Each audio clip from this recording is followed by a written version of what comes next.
Jesus Christ.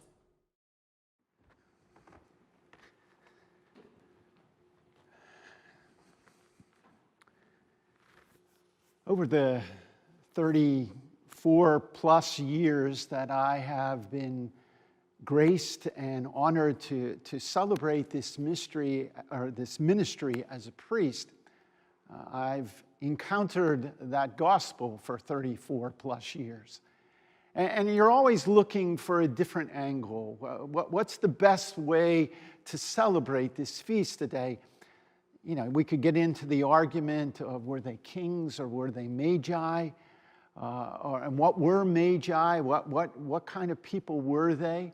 Were there three or were there more? Were there less?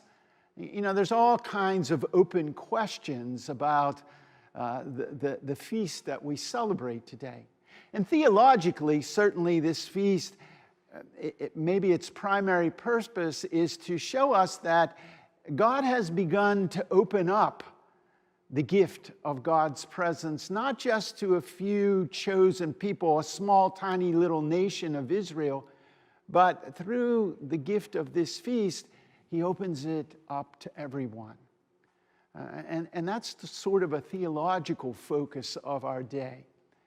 But thinking of all that we've been through over the last 10 or 12 months, my thought about our readings today, our feast today, is that really what the Magi were seekers. They were people that read nature, they read the sky, they read the stars. They looked for a presence in their life. And as the gospel today said, they were really overjoyed once they got to Jesus.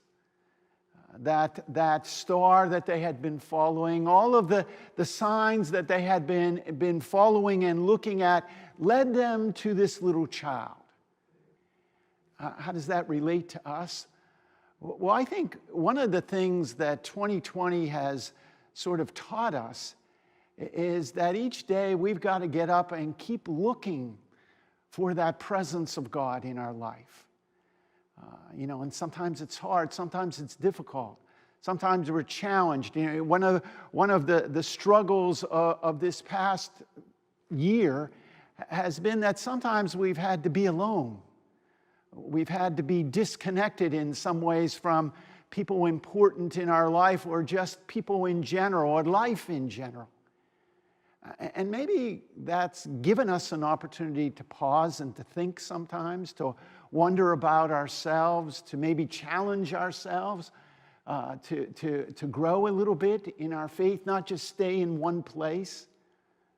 The Magi traveled. They were seekers. And I think one of the aspects of our faith, our spirituality, our relationship with God is that we're challenged always to be seekers too.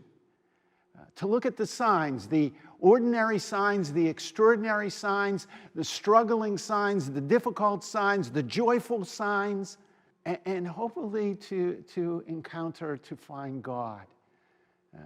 And like hopefully the Magi, to be overjoyed and grow a little bit in our faith.